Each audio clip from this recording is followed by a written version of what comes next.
ಅಣ್ಣ ನಮಸ್ಕಾರ. ನಮಸ್ಕಾರ ನಮಸ್ಕಾರ. ನೀವು ಬಡ್ಡಿಗೆ ದುಡ್ಡು ಕೊಡ್ತೀರಿ ಅಂತ ಗೊತ್ತಾಯ್ತು. ನಂಗೊಂದ್ 50 ಸಾವಿರ ದುಡ್ಡು ಬೇಕಿತ್ತು. ದುಡ್ಡ ಕೊಡ್ತೀವಿ, ಸುಮ್ನೆ ಕೊಡಲ್ಲ. ಯಾರು ಜಾಮೀನ್ ಕೊಡೋರ್ಬೇಕು. ಜಾಮೀನ್ ಕೊಡೋರ್ಬೇಕು. ಅಣ್ಣ ಓಕೆ ಅವ್ರ ಮುದೇವಿ ಇವನ್ಗ ಕಿವಿ ಕೇಳ್ಸಲ್ಲ ಹೊಸಿ ಜೋರಾಗಿ ಹೇಳಿ. ಏನಮ್ಮೆ ಹೇಳ್ತಾರ ನಿನ್ಕೊಂಬುದೇವಿ. ಯಾರು ಒಬ್ರನ್ನ ಜಾಮೀನ್ ಕೊಡೋರ್ನ ಕರ್ಕಬ, ಹಂಗಾರ ಕೊಡ್ತೀನಿ. ಇಲ್ಲೇ ರವಿ ಬತ್ತೆ.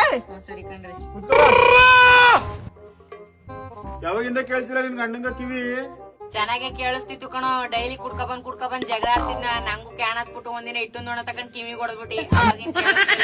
ಸರಿ ಬಿಡು.